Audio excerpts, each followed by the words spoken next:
Tiba waktunya kita akan mendengarkan kebenaran firman Tuhan yang akan disampaikan oleh hambanya Evangelis Nosindruhu. Mari kita bangkit berdiri, kita tenangkan hati kita di hadapan Tuhan. Kita naikkan pujian, katakan, lebih dari segalanya Tuhan, kami berharap hanya kepadamu. Lebih dari segala penjaga yang mengharapkan pagi, kami berharap hanya kepada Tuhan.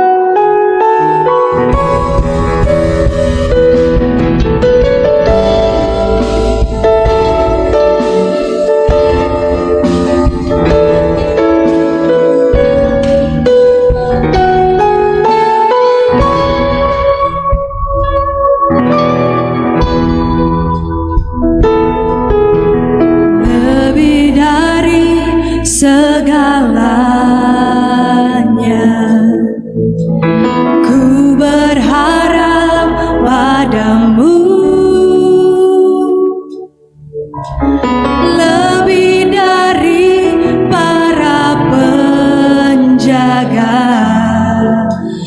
mengharap fajar pagi.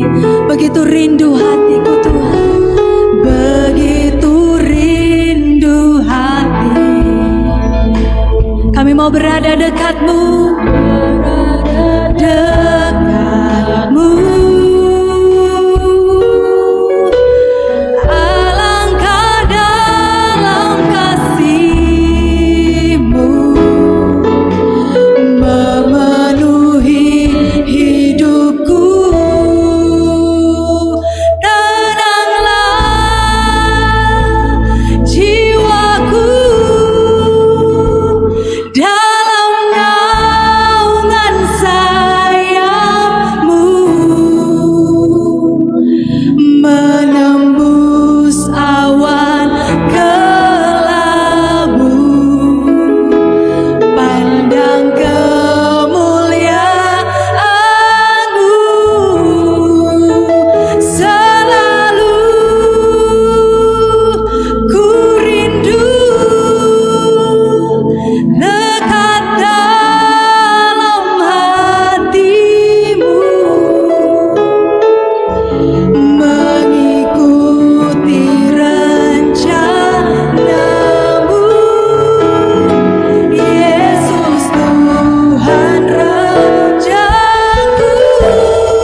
Sebagai doa kita katakan, lebih dari segalanya Tuhan, kami mau hanya berharap padamu.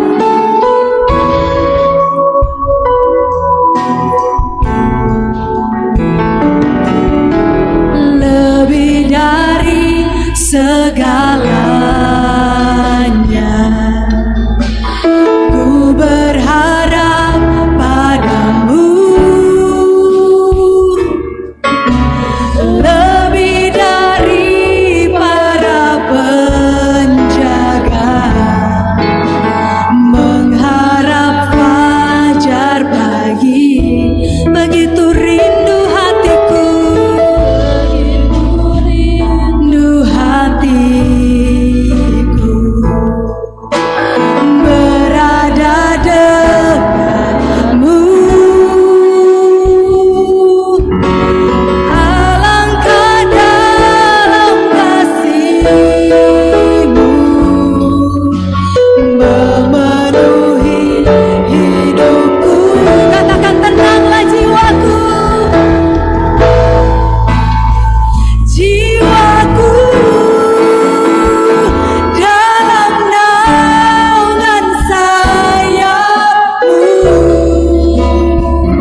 Kita berdoa.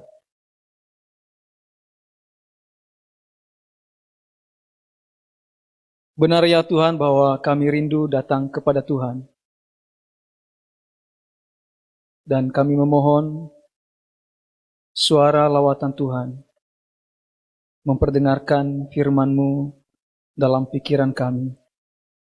Roh-Mu menerangi hati kami.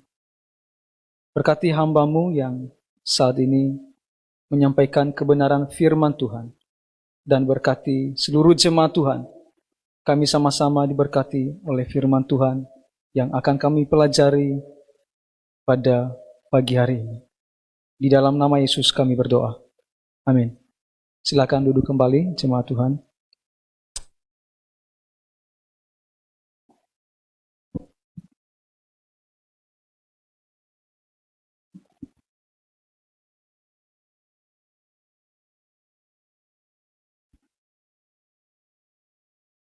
Shalom. Ya. Bersyukur kepada Tuhan pada kesempatan pagi hari ini diberi kesempatan oleh Ibu Gembala untuk berkhotbah kembali. Dan saya bertanya kepada Ibu Gembala, apa topik yang akan dibicarakan minggu ini? Dan Ibu Gembala katakan, sampaikan tentang iman. Dan saya tanya lagi, berbicara tentang apa mengenai iman? Ibu Gembala katakan, apa saja. Dan saya memberikan tema untuk topik pada pagi hari ini, yaitu dimensi iman Kristiani. Ya, dimensi iman Kristiani. Yang saya maksud dengan dimensi iman adalah suatu kondisi atau tampilan hidup orang yang percaya kepada Yesus sebagai Tuhan yang mencerminkan Kristus kepada dunia setelah ia bertobat dan menyesali kehidupan lamanya. Jadi itu yang saya maksud dengan dimensi iman. Dan iman Kristiani yang saya maksud adalah di mana Allah telah beranugerah khusus kepada orang-orang pilihannya, dan ini adalah pekerjaan Allah Roh Kudus yang menyatakan kuasanya yang ajaib, melahirbarukan hati kita dan memberikan kita benih rohani sehingga kita merespon Injil atau firman Allah. Dimensi iman Kristiani mengarahkan kita pada 3 hal. Dan kita akan membuka Alkitab kita dalam 1 Petrus pasal yang kedua ayat 1 sampai 10.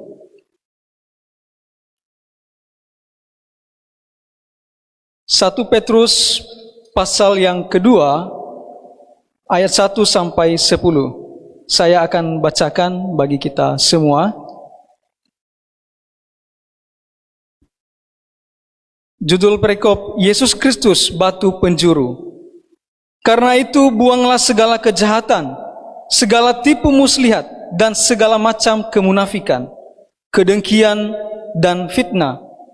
Dan jadilah sama seperti bayi yang baru lahir, yang selalu ingin akan air susu yang murni dan yang rohani, supaya olehnya kamu bertumbuh dan beroleh keselamatan.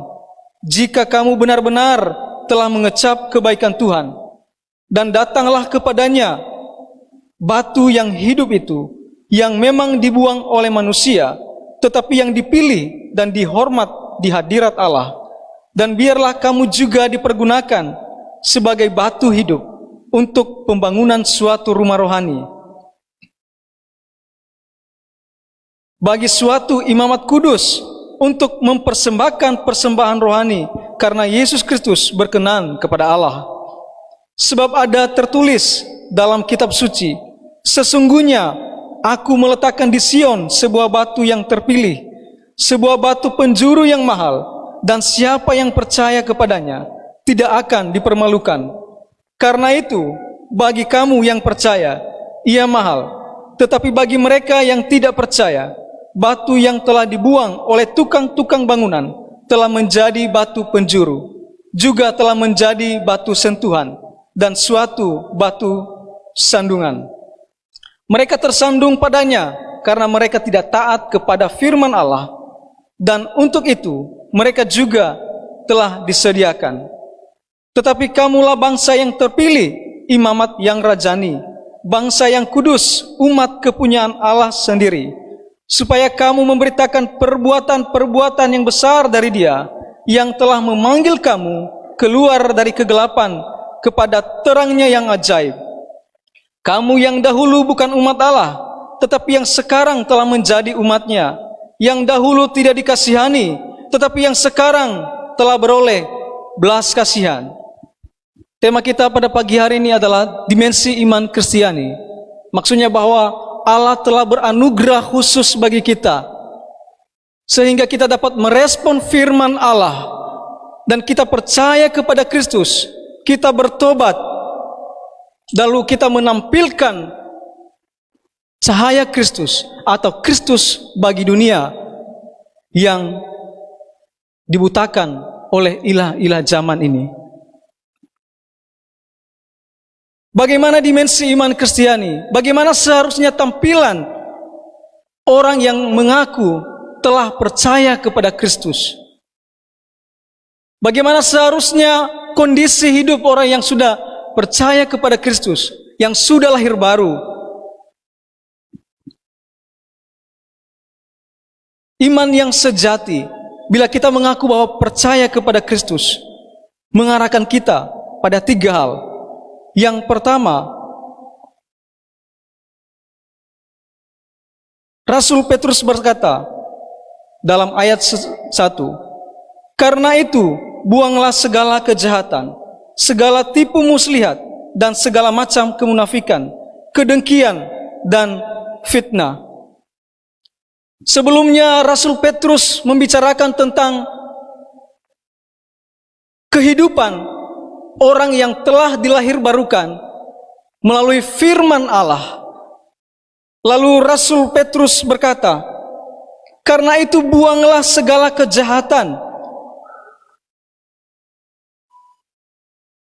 segala tipu muslihat, buanglah. Artinya bahwa sekalipun kita telah dikuduskan oleh Allah karena penebusan Kristus, namun karena kondisi kita yang masih berdosa, kita harus menanggalkan, kita harus memangkas sifat-sifat dosa yang ada dalam diri kita, sifat-sifat keberdosaan kita. Penulis Ibrani menggambarkan dosa-dosa itu seperti beban yang dapat merintangi kita di dalam mengikut Yesus. Dalam Ibrani pasal 12 ayat 1 dan 2. Jika dosa itu digambarkan seperti beban yang dapat merintangi kita, lalu untuk apa kita mempertahankannya? Untuk apa kita mempertahankan kondisi yang semacam itu? Buanglah itu. Karena dia tidak berguna. Dia adalah pakaian yang lama, yang tidak patut untuk kita kenakan, apalagi setelah kita telah dilahirbarukan dan diposisikan sebagai orang-orang yang dikuduskan oleh Allah. Tidak pantas bagi seorang yang sudah mandi mengenakan pakaian yang kotor. Demikian setelah kita telah dilahirbarukan oleh Allah, setelah kita mengaku percaya kepada Kristus, seharusnya iman yang sejati mengarahkan hidup pada kesalehan. Bila kita sungguh-sungguh ingin mengikut Yesus, maka syarat utama yang kita perlu lakukan adalah menanggalkan dosa-dosa kita, menyangkal diri, memikul salib, menganggap semua yang bersifat keberdosaan sebagai sesuatu yang tidak berguna.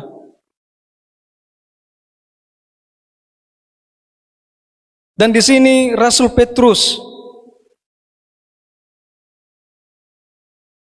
menguraikan 4 hal tentang dosa-dosa itu, yaitu segala kejahatan.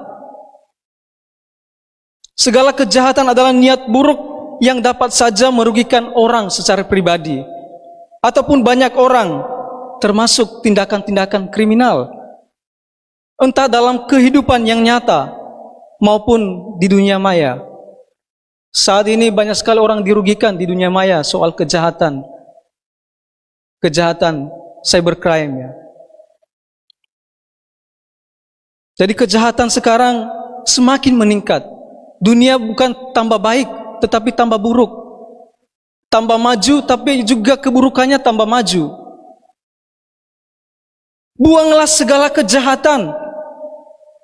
Bukan tidak akan ada, tidak melekat, tidak dibawa, tidak dimiliki oleh orang yang sudah percaya kepada Kristus. Kondisi-kondisi semacam ini. Oleh karena itu, sebagai orang percaya, kita diperintahkan untuk membuang itu. Tidak berguna. Untuk apa kita hidup di dalam kejahatan? Itu adalah pakaian yang lama. Tidak pantas bagi orang yang sudah dibersihkan. Bagi orang yang sudah dikuduskan, mengenakan kehidupan yang tidak kudus. Allah mau kita hidup kudus. Segala macam kemunafikan adalah ketidakkonsistenan perbuatan dan sikap hati. Tokoh-tokoh agama di zaman Yesus lebih mengutamakan penampilan yang bersifat lahiriah, agamawi. Dan mereka tampaknya orang-orang yang rohani, hidup benar di mata Allah, tapi hati mereka jauh dari Allah. Ini adalah sikap ketidakkonsistenan antara apa yang tampak dari luar dengan apa yang ada dalam sikap hatinya kepada Allah. Bahkan Rasul Petrus sendiri yang memberi nasihat ini tidak luput dari sikap kemunafikan. Rasul Paulus pernah dalam suatu momen menegur Rasul Petrus tentang sikap kemunafikan yang ia lakukan. Mungkin tampaknya bagi kita adalah itu adalah sebuah hal yang masalah ringan, ya, karena ada tujuan baik yang hendak dipikirkan Petrus. Tapi di sini dikatakan segala macam kemunafikan, ketidakkonsistenan sikap hati dan apa yang tampak. Buang itu. Bukan tidak mungkin itu masih melekat bagi orang percaya. Kalau kita masih mengenakannya, marilah berlutut dan datang kepada salib Kristus. Tuhan telah mengampuni kita di atas kayu salib. Kedengkian, senang melihat orang susah dan susah melihat orang senang. Dan kita tahu, karena dengki, imam-imam kepala tua-tua menghasut orang banyak agar Yesus dijatuhi hukuman mati. Dalam Matius pasal 27 ayat 11 sampai 26. Kalau masih ada dengki di dalam hati kita, maka akan sulit kita menerima kebenaran, dan kita akan lebih berpihak kepada apa yang disebut dengan kejahatan dan mengabaikan keadilan. Fitnah merusak nama baik orang lain dengan menuduhkan sesuatu kepada orang lain yang belum tentu benar, apalagi jika tidak benar demikian. Ini seringkali merusak hubungan antara sesama orang percaya. Jemaat yang tersebar di Pontus, Galatia, Kapadokia, Asia Kecil, dan Bitinia, orang-orang pendatang disebut sebagai orang-orang pilihan Allah, agar mereka membuang perwujudan atau penampakan dosa yang semacam itu, kejahatan, kemunafikan, kedengkian, dan fitnah. Bukan tidak mungkin melekat pada kita, karena dalam kondisi kita yang belum sempurna secara final, secara penuh, itu adalah pakaian lama dan kita harus menanggalkannya. Tidak layak bagi orang yang sudah dikuduskan oleh Allah mengenakan pakaian yang kotor. Tidak layak bagi orang yang sudah mandi menggunakan pakaian yang sudah kotor. Segala kejahatan, segala kemunafikan, segala kedengkian, segala fitnah yang barusan saya jelaskan. Lalu dilanjutkan, dan jadilah sama seperti bayi yang baru lahir, yang selalu ingin akan air susu yang murni dan yang rohani, supaya olehnya kamu bertumbuh dan beroleh keselamatan, jika kamu benar-benar telah mengecap kebaikan Tuhan. Jika kamu benar-benar telah mengecap kebaikan Tuhan. Jadi tidak pantas bagi orang yang mengaku percaya kepada Kristus masih membawa kehidupan yang lama. Sulit kita akan mengasihi Tuhan jika kita sulit menanggalkan sikap atau perwujudan keberdosaan semacam itu. Dan Rasul Petrus menasihatkan kita, Rasul Petrus menasihatkan jemaat yang tersebar di Pontus, Galatia, Asia Kecil, Bitinia. Jadilah sama seperti bayi yang baru lahir, yang selalu ingin akan air susu yang murni dan yang rohani.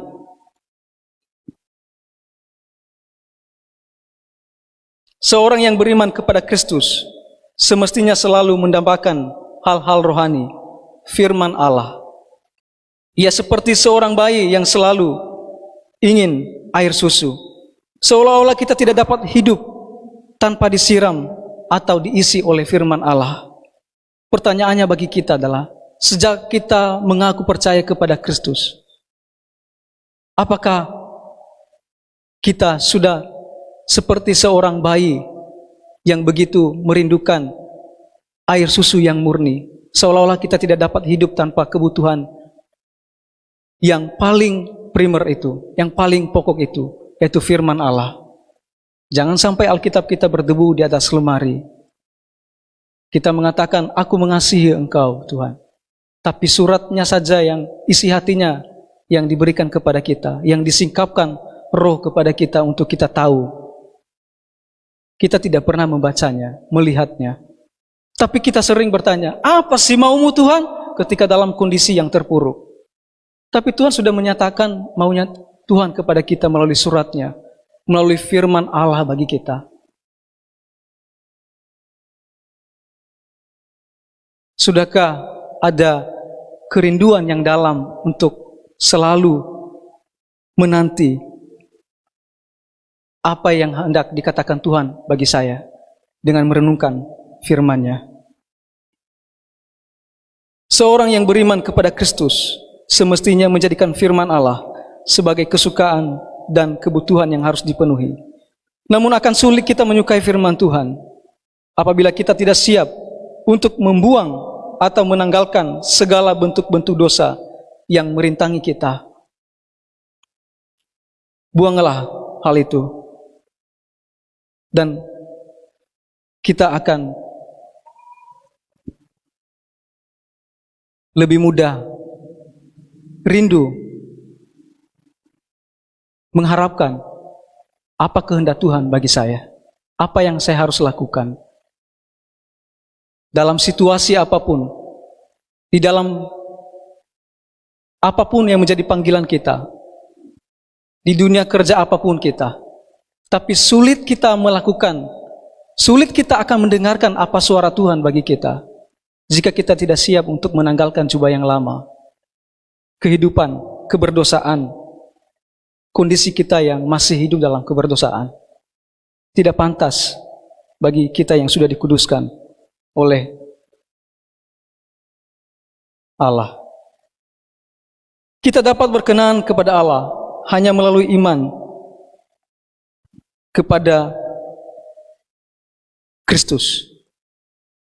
Dan jika kita sudah mengaku bahwa kita beriman kepada Kristus, semestinya kita hidup dalam kebenaran, karena kita telah mempelajari waktu minggu lalu. Ia telah mati untuk dosa-dosa kita, dan kematiannya adalah kematian kita, dan ia hidup bagi Allah. Kehidupan kita semestinya kehidupan bagi Allah. Dan datanglah kepadanya batu yang hidup, yang memang dibuang oleh manusia, tetapi yang dipilih dan dihormati di hadirat Allah. Ayat 4. Yesus digambarkan sebagai batu yang hidup bagi kita. Yesus adalah dasar dan juga alasan bagi kita untuk selalu punya keberanian menghadap Allah. Mari datang kepada Tuhan Yesus, selalu memperbaharui komitmen kasih kita kepada Tuhan. Karena tidak ada alasan bagi kita untuk tidak berani menghampiri takhta Allah. Satu-satunya alasan bagi kita adalah darah penebusan Kristus. Dan jika betul kita telah mengecap kebaikan Tuhan, benar bahwa telah percaya kepada penebusan Kristus, maka jangan ragu-ragu untuk menghampiri Tuhan ketika kita jatuh dalam kondisi keberdosaan kita. Baharui komitmen kasih kita kepada Tuhan. Yang kedua, iman yang sejati mengarahkan hidup bagi pembangunan rohani. Iman yang sejati bukan saja mengarahkan hidup kita pada kesalehan, tapi juga mengarahkan hidup kita bagi pembangunan rohani. Dan biarlah kamu juga dipergunakan sebagai batu hidup untuk pembangunan suatu rumah rohani, bagi suatu imamat kudus, untuk mempersembahkan persembahan rohani yang karena Yesus Kristus berkenan kepada Allah. Orang yang percaya kepada Kristus mengarahkan hidupnya bagi pembangunan suatu rohani. Ini berhubungan dengan kewajiban kita sebagai sesama orang percaya untuk saling membangun, untuk saling mengasihi sebagai satu tubuh, dan Kristus adalah kepalanya. Kita tunduk kepada kepala apa kehendak Kristus bagi kita. Dan tujuan kita hanya satu, mengerjakan kehendak Kristus, yang adalah dasar bagi kita untuk memiliki harapan yang pasti, yang kekal, yang tidak dapat direbut oleh dunia bagi kita, karena dijamin oleh Allah yang telah menyelamatkan kita.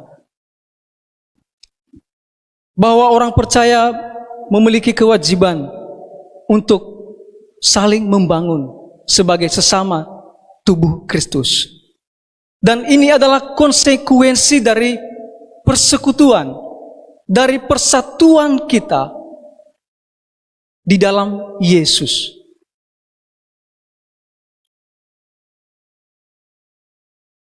Dan ini juga yang menjadi alasan bahwa kita perlu menjadi anggota gereja yang tampak untuk mengerjakan kewajiban-kewajiban kita sebagai anggota tubuh Kristus.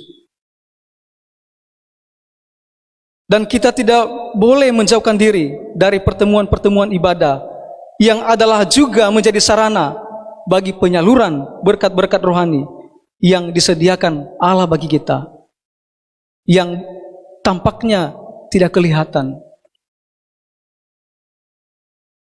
Ketika kita menjauhkan diri dari persekutuan, perhimpunan, ataupun tidak menjadi anggota sebuah gereja lokal, sebenarnya juga kita telah kehilangan atau kita telah memutuskan sarana bagi penyaluran berkat-berkat rohani yang disediakan Allah bagi tubuh Kristus itu.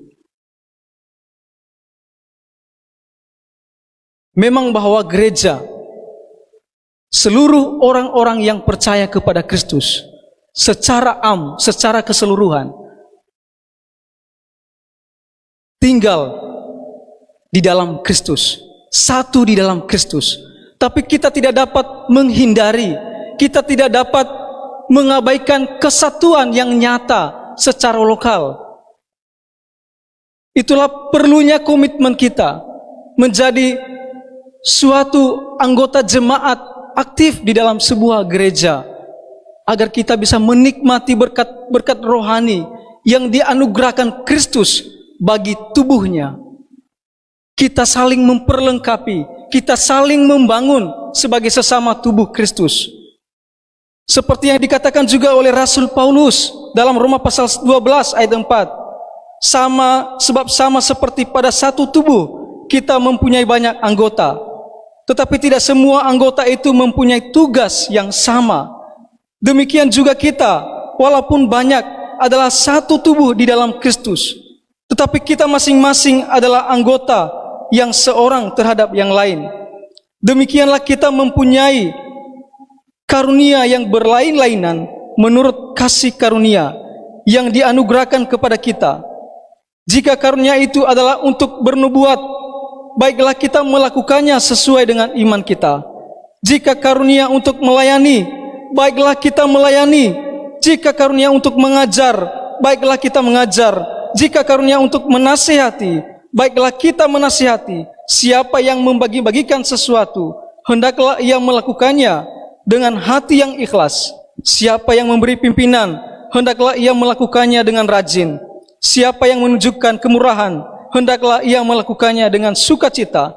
Hendaklah kasih itu, jangan pura-pura, jauhilah yang jahat dan lakukanlah yang baik. Setiap kita memiliki karunia masing-masing berdasarkan kemampuan kita, potensi yang ada pada kita, kapasitas yang ada pada kita untuk saling membangun satu dengan yang lain. Akan sulit kita menerapkan kehidupan yang saling membangun bila kita berpisah dari kesatuan yang nyata, yaitu di dalam gereja yang tampak dalam sebuah gereja lokal. Walaupun kita tidak menyangkali kesatuan kita secara umum sebagai orang-orang yang percaya kepada Kristus, dan juga kita tidak boleh hidup secara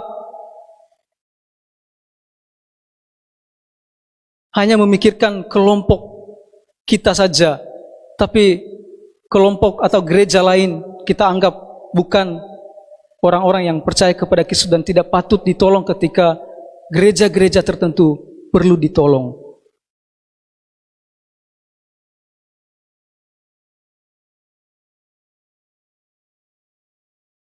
Pada ayat sebelumnya, pasal 1 ayat 22, Rasul Petrus menampilkan iman sebagai ketaatan kepada kebenaran.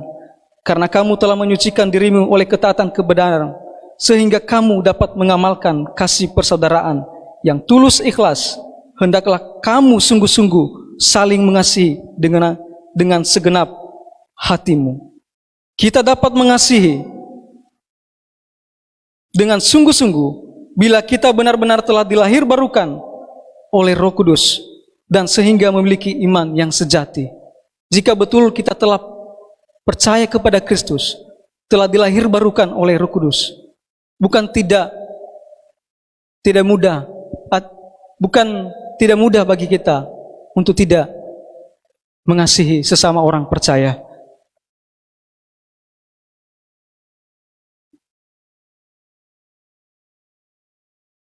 Rasul Paulus dalam Efesus pasal 2 ayat 19 sampai 22 mengatakan, demikianlah kamu, bukan lagi orang asing dan pendatang, melainkan kawan sewarga dari orang-orang kudus dan anggota-anggota keluarga Allah, yang dibangun di atas dasar para rasul dan para nabi, dengan Kristus Yesus sebagai batu penjuru. Di dalam Dia tumbuh seluruh bangunan, rapi tersusun, menjadi bait Allah yang kudus di dalam Tuhan. Di dalam Dia kamu juga turut dibangunkan menjadi tempat kediaman di dalam Roh. Di dalam Kristus kita dibangun, dan itu diwujudkan hanya apabila kita juga ikut berpartisipasi di dalam perhimpunan yang tampak dalam sebuah gereja. Iman yang sejati mengarahkan kita pada kesalehan. Iman yang sejati mengarahkan hidup kita bagi pembangunan rohani. Iman yang sejati mengarahkan kita hidup bagi kemuliaan Allah. Ayat 9 firman Tuhan berkata, tetapi kamulah bangsa yang terpilih, imamat yang rajani, bangsa yang kudus, umat kepunyaan Allah sendiri, supaya kamu memberitakan perbuatan-perbuatan yang besar dari Dia, yang telah memanggil kamu keluar dari kegelapan kepada terangnya yang ajaib. Orang yang mengaku percaya kepada Kristus, tandanya juga bahwa Orang tersebut adalah umat pilihan Allah. Dan kita telah membicarakan hal itu minggu lalu, bahwa Allah memilih kita dan Kristus diutus untuk menebus kita, dan Roh Kudus menerapkan karya Allah itu agar kita bisa diselamatkan dan kita tidak akan bisa hilang dari genggaman Tuhan. Dan kita dipanggil untuk melayani Raja di atas segala raja. Tujuan kita memberitakan, menyatakan, memancarkan terang Kristus bagi dunia, yaitu hal-hal yang membuat Kristus layak dipuji. Iman yang sejati mengarahkan hidup bagi kemuliaan Allah, yaitu supaya kamu memberitakan perbuatan-perbuatan yang besar dari Dia, yang telah memanggil kamu keluar dari kegelapan kepada terangnya yang ajaib.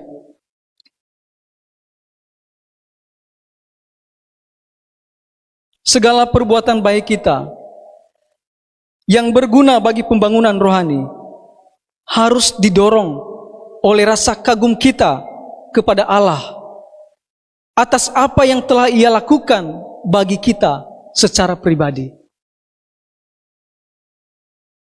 Kita membawa pengaruh yang positif bagi sesama orang percaya dan secara umum bagi dunia karena kita ingin memuliakan Allah.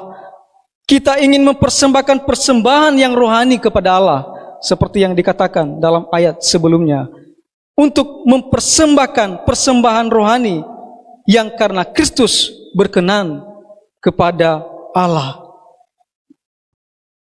Ketika seseorang belum percaya kepada Kristus, segala kecenderungan hidupnya berpusat pada diri sendiri. Apa yang menguntungkan dan apa yang menyenangkan dirinya, keinginan duniawinya, karena ia telah kehilangan kemuliaan Allah. Dasar hatinya telah gelap, dan oleh perbuatan yang ajaib, Allah Roh Kudus telah menerangi hati kita, membawa kita pada terangnya yang ajaib. Dan kita harus memancarkan sinar Kristus itu,